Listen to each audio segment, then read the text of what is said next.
Hi guys, we're live. What's up, guys? My name is James Koorey. I'm a biz kid, a young entrepreneur, and I'm saving up $100,000 to help the poor by building a well in Africa. And today I'm doing another biz kid interview. And today I am interviewing Raymond Aaron. Hello. Nice to meet you. I loved your introduction. I loved it. And I love that you're branded as the Biz Kid. Is that what you said? Yeah. Biz Kid. I love that you have a brand. At 11 years old, you have a brand. Wow. Thank you. So can you tell us a little bit about what you do? Yes.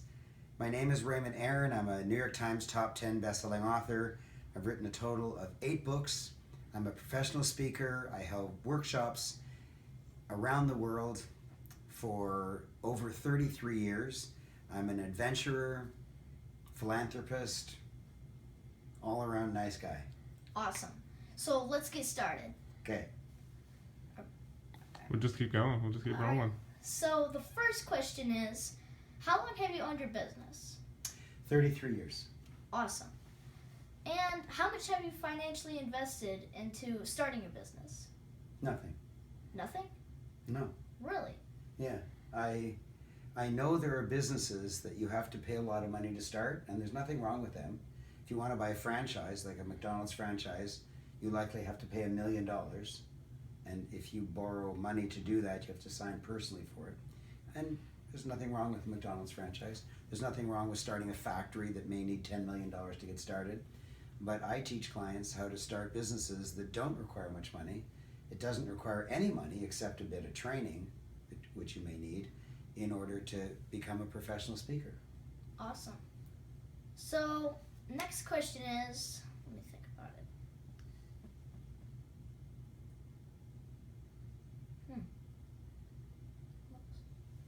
So, where can we find you out? Where can we contact you? And how can we have access to your business, or how can we be a part of your business? Okay, so one of the things you may want to do is learn from me. I teach you how to double your income doing what you love. I teach you how to brand yourself. I teach you how the spiritual principles will allow you to make way more money in the physical universe.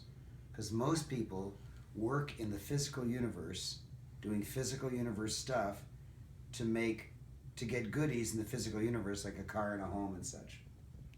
But I teach people how to use the principles of the spiritual universe, which are way more powerful, not just to feel good about yourself and do woo-woo, but to actually create physical things in the physical universe.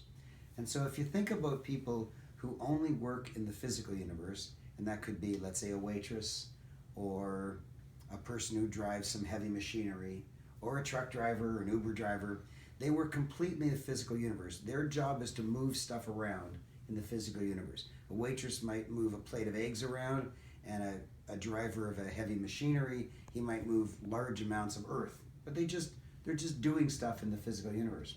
And they're the lowest income people. And I'm not being rude to them, it's just a fact. Right. I'm not saying they're not good people, they're wonderful people, but they work in the physical universe doing physical universe stuff to get a physical universe result, like a paycheck and a house and a car. But they don't earn much. The people who earn the most are people who use the principles of the spiritual universe in order to create goodies in the physical universe. And so I earn about 200 times the average American. 200 times. The average American, let's say, works 8 hours a day. Well, 200 times 8 is 1,600 hours. I don't have 1,600 hours. And so when you look at me from the physical universe point of view, which is the only way broke people can look at me because that's all they know, then they can't figure it out. Is the guy lucky? Was he born rich? Does he have some kind of charisma or something that we don't know about? And the answer is no. I use the principles of the spiritual universe, like branding. Branding exists in the spiritual universe, and thought patterns, and ways of speaking, which I've taught you earlier today, of communication. Communication is a spiritual universe thing. Branding is a spiritual universe thing. And I make gobs of money and have a gorgeous home and lots of real estate in the physical universe. And so if you want to know what I do, that's what I do, and I hold workshops. And your listeners can go to Aaron, that's AARON.com, and download one of my books, Double Your Income Doing What You Love. It's my only hardcover bestseller, and you get an instant download of Double Your Income Doing What You Love at my website, Aaron, AARON.com. And if your clients want to actually take my courses, they go to the same aaron.com/events, EVENTS, and they can see where I am. And I hold workshops across Canada, across the United States, across England, in Asia, South Africa, all over the world. So either wait till I'm near you or fly to where I'm at. But if you want to learn from me, come meet me. Very cool. And this is just a question that I just thought of. Do you like writing books more than reading books? Well, I can't write as many books as I read. Right. So I'm 72 years old. I've written 8 books, probably a lot higher than the national average. But I've read, 1,000 books. Right. And I love writing a book, and I really love reading books because there are such masters that I read. I love reading nonfiction. I read practically only nonfiction. And the nonfiction that I read is about personal growth, about business. But occasionally, my daughter sucks me into reading a fiction book. She got me into reading The Hunger Games. I loved it. Yeah. And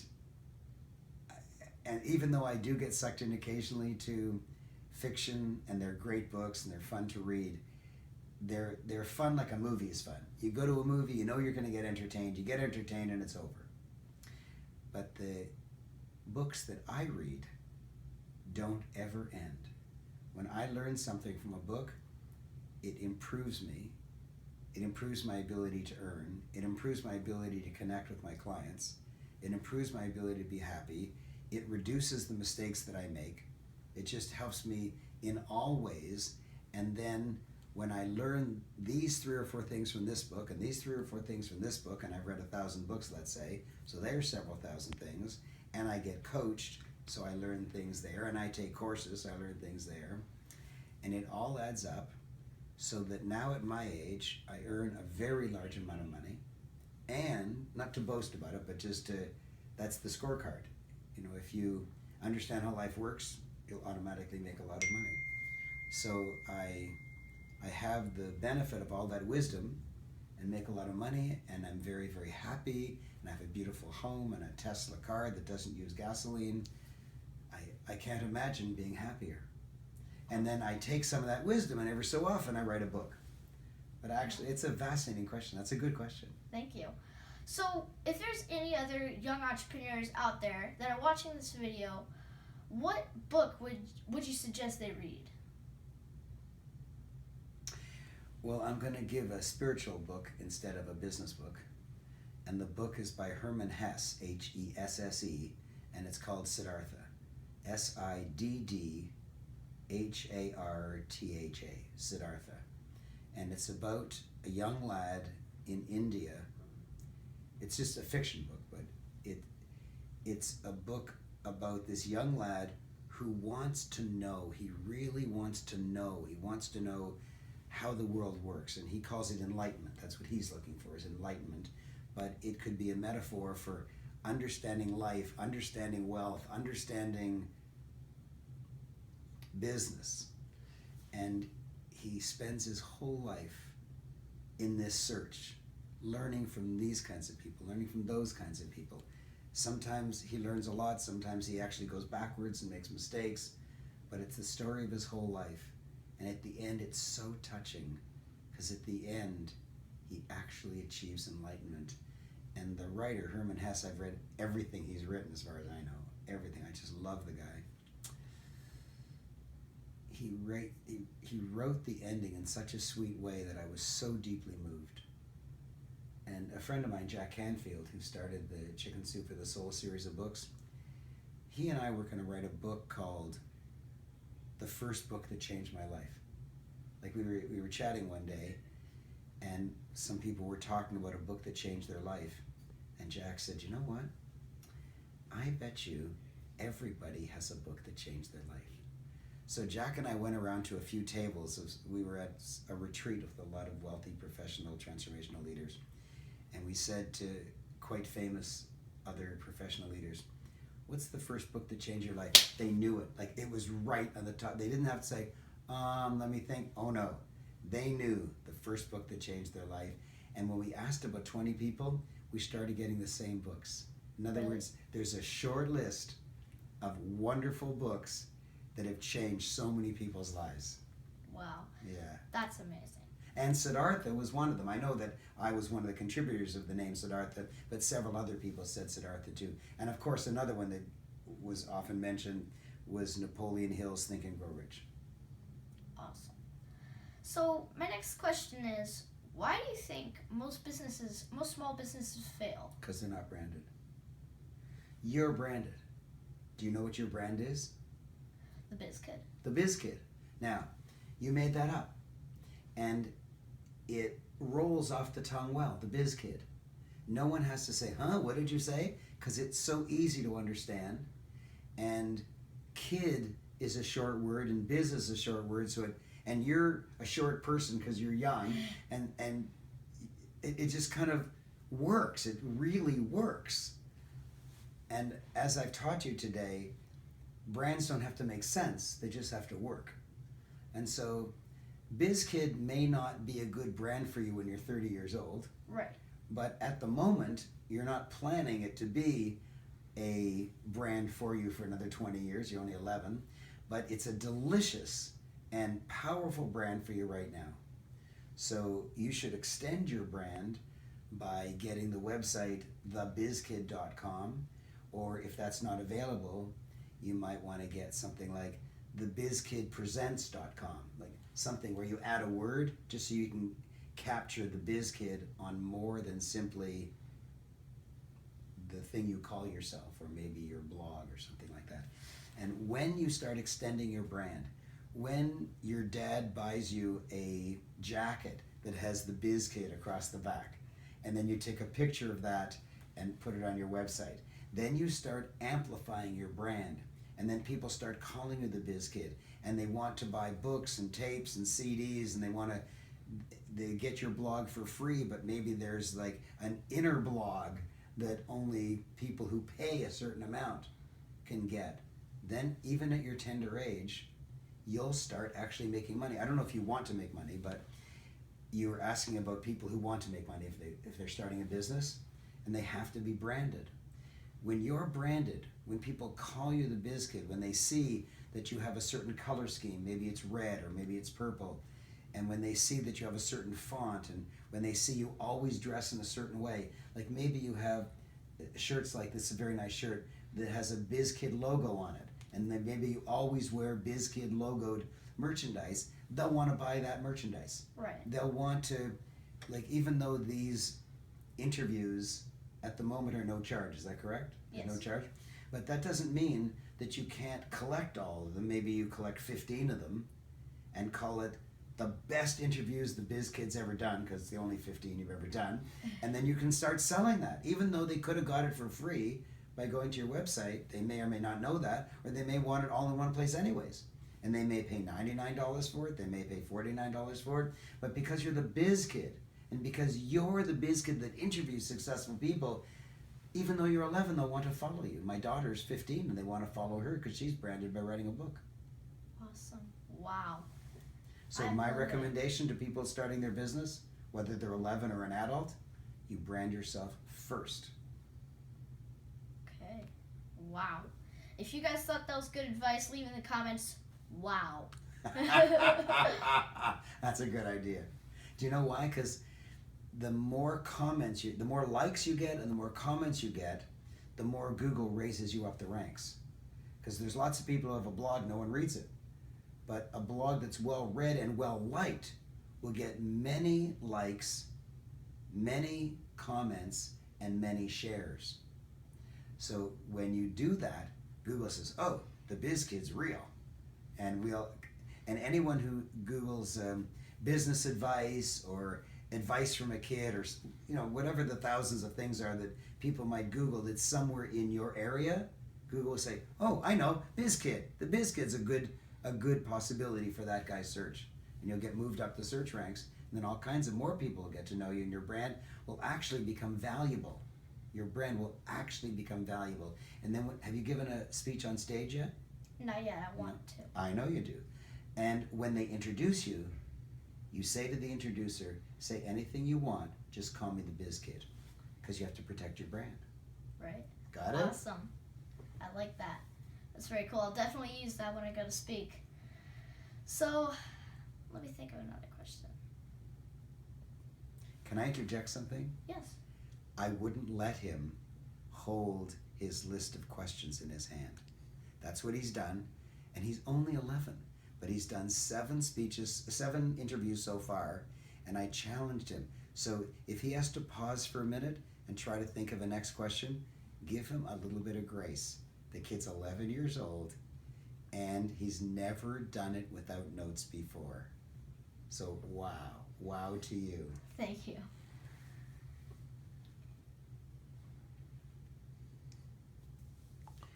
Let me suggest questions for you to help you out a bit. All right. Okay, good. What's your favorite expression? Say that to me. So, what is your favorite expression? Good question. And my favorite expression is, "Snowmen fall to earth unassembled."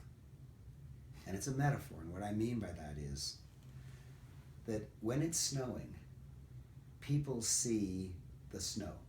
You might say, well, of course they do. But that's all they see is the snow.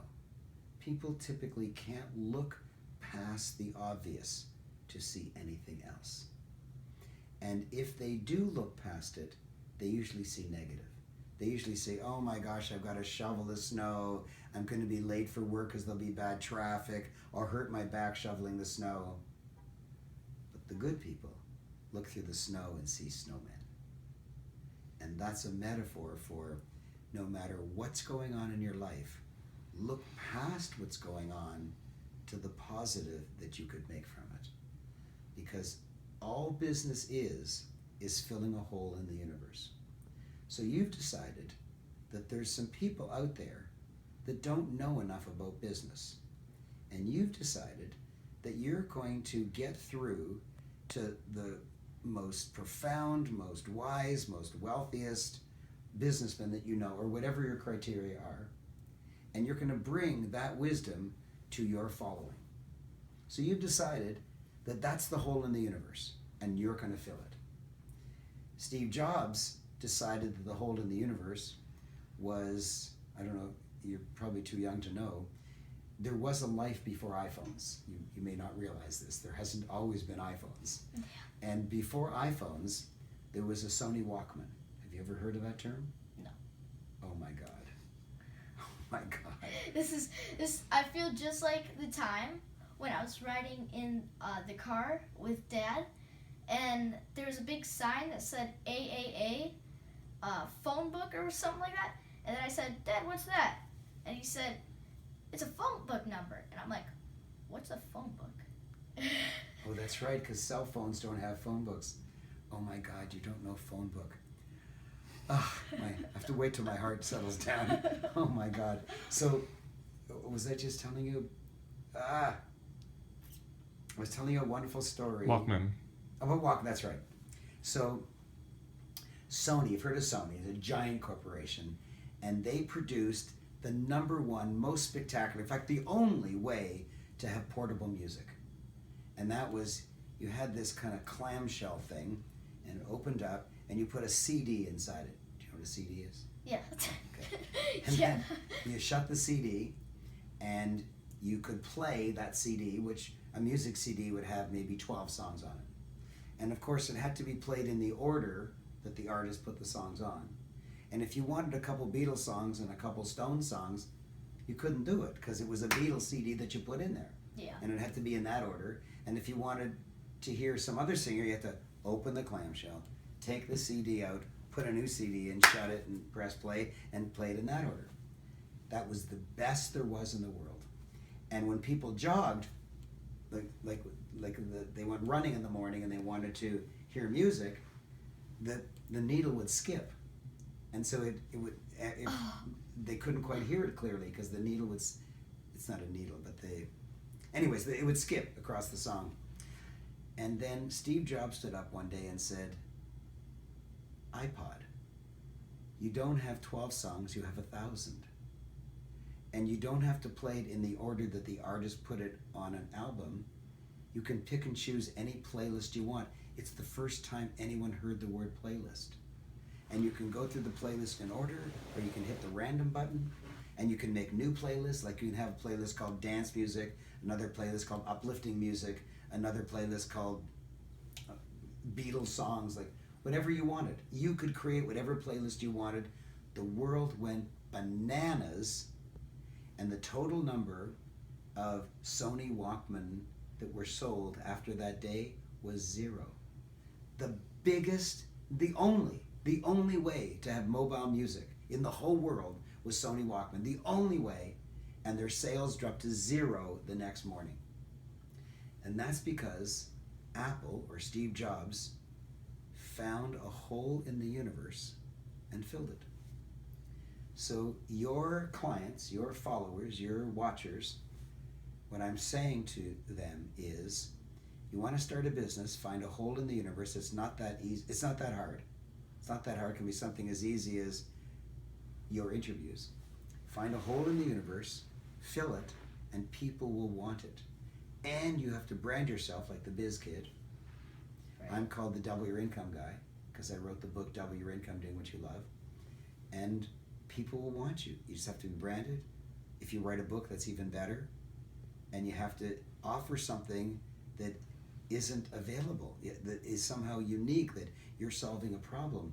And if you look at people who don't solve problems, if you look at a guy who runs a 7-Eleven, you know what that is, a store where you can buy cigarettes and soft drinks and such. You know what a 7-Eleven is? I've never heard of it, but I know what you're talking about. Okay, it's just like a convenience store. Right. Okay. So the store is open from 7 in the morning till 11 at night. But they have to be there 5:30 in the morning to set up. And then they can't leave till after midnight because they have to count the cash and make the deposit and tidy up the shelves and get everything organized. Right. So they have to be at the store from 5:30 a.m. till 12:30 a.m. And they have to commute home, kiss their wife, sleep. They don't have a life. And they have to work 364 and a half days a year because they get a half a day off at Christmas morning. Why? Why do they have such a horrible life? The answer is they're not providing any value. If you want to buy a Coke, on any block, on any street in America, there's 3 places you can buy a Coke. So who needs a 4th place to buy a Coke? So I'm not saying it's not a legitimate business. Of course it's a legitimate business. But the people who run each individual 7-Eleven are not branded. Right. And they're not filling a hole in the universe. They're just yet another place to buy a Coke, or yet another gas station, or yet another whatever. If you're doing yet another, you'll never be branded, and you'll never earn much money, and you'll have a tough life. So what do? I teach a unique brand of education that nobody else in the world does. You have a unique list of interviewees. No one in the world, I think your 8th interview so far, something like that. Somewhere around there. No one in the world has those same 8 interviewees, and no one has asked those same questions. And so the knowledge you deliver, they actually can't get anywhere else. That's why you'll do better than a guy who runs a convenience store. And you're also branded, which is why you'll do better. So you're destined for very high income. And I'm not just speaking to you, I'm speaking to you so they can overhear me and realize that's how they should run their life and their business. Very cool. All right, so the next question is, what is your morning routine? I'm not going to give all that away. All right, I know. I taught you the power hour. Right. That's probably what you're referring to, and you want to know what the heck it is. I'm not going to give it all away, but what I will say is that wealthy people don't just plan their day. First, okay, let's come up with 3 levels. The worst level is broke people who roll out of bed, drag themselves to the office, by somewhere around 9 o'clock, possibly late, and they don't actually start working till maybe 9:45. Before that, they say dumb things like, "Oh, don't talk to me till I have my coffee." So that's like the brokest people there are. And then the next is the middle income people, who they wake up in the morning and they look at their to-do list and they decide what they need to get done that day. And then during the day, they tick off to-do items. But they'll never get rich. Why? Because a to-do item is like the lowest form of commitment. It's like maybe on your to-do item, pick up the dry cleaning, check my email, respond to Facebook posts. Like it's all like, it's not meaningless, but it's not that much above meaningless. Do you understand what I'm saying? Like it's not elegant things like brand myself, write a book, think of how I can acknowledge my staff very powerfully. Like it's not powerful stuff. It's just darn to-do items. But it's better than not even having them. Okay? So the worst is broke people who roll out of bed, fall into their day, and at the end of the day, they've answered some emails and they go to sleep. The middle income people at least have a to-do list, but the to-do list has mostly junk on it. Honest to God, if they fill their whole life with that, they're not going to get anywhere. Right. And the wealthy people have, wait till you hear this, a choose not to do any longer list. Now, that's transformational. A choose not to do any longer list. So in the past, I would put on, I choose not to do email any longer. So I have an executive assistant. I said to her, figure out how technologically you can access my email account, and then anything that you can handle, suck it off, handle it, and delete it. Right. There's things like sometimes a client will guess at my email address. They'll say, it's probably his first name and his last initial. Like, they'll guess, and they'll be right. And then I'll get an email saying, please update my credit card expiry date. I have 40,000 clients. I'm not going to update 40,000 expiry dates, but it has to get done. But it doesn't have to get done by me. I'm the chief visionary officer of the company. I'm not going to do that kind of administrative work. So she will suck that off. She'll send it to the chief financial officer. He'll do the update, and I won't even see it. And so I can come back from a week vacation and have 4 emails for me, because those are the only 4 that I personally need to answer. But my executive assistant will have replied saying, hello, this is not Raymond. This is Helen, Raymond's executive assistant. He won't be back till Monday. I'm just informing you that he will not be responding till Monday. So at least they know I haven't forgotten them. They don't get upset. And then the ones that she can handle, she handles them. And so it's all done. So I made an item, what I won't do any longer list. That's transformational. That changes my life. Wow. So I have and the wealthier the people are, the more they have I will not do anymore list. And the more they have not a to-do list, but a to-be list. Remember I told you about doing this versus beingness, and beingness being way more senior? If I have a to-be list, like who I want to be, if I want to be, let's say, a more dignified person, so I would put on my to-be list, be more dignified. And that would mean I might have to dress better. I might have to, buy a better razor, because maybe my razor doesn't work that well. Or always use hair gel so my hair always stays neat all day long. Or take more courses so I can learn more. Or choose a model, a person who I feel is very dignified, like Abraham Lincoln or something. He always had such posture. So I would say, I'd like to be like Abraham Lincoln. So if I have a to-be list, then I grow spiritually. If I have a to-do list, I just get crap done. And if I don't have anything, I stay broke.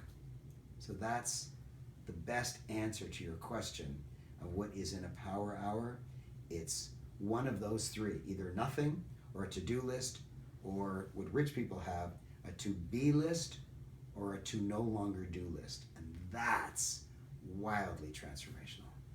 Wow. All right, cool. So how much more time do we have? We got no more time. No, I'm not saying that. Just saying, how much more time do We can wrap it up if you'd like. It's 29 minutes. We're pretty good. we have? Cool. All right, so That's the boss. That's the producer in the background. Okay, how would you like to end? So I'll just say, thank you so much for your time. You know, just do it. So thank you so much for your time. So where can people check you out? AARON.com. You can download my hardcover bestseller, Double Your Income Doing What You Love. You'll see it at the top right corner. And if you want to come to an event, go to the same AARON.com/events and look at the events. I have workshops, retreats, individual speeches all over the world. Very cool. So thank you guys so much for watching this video. If you liked it, smash that like button. Subscribe to my YouTube channel if you haven't already. Check out my website at jjkoorey.com. Thank you so much for your time. Join us for another BizKid interview at jjkoorey.com or go to my YouTube channel, JJ Koorey. I'll see you guys later. Peace.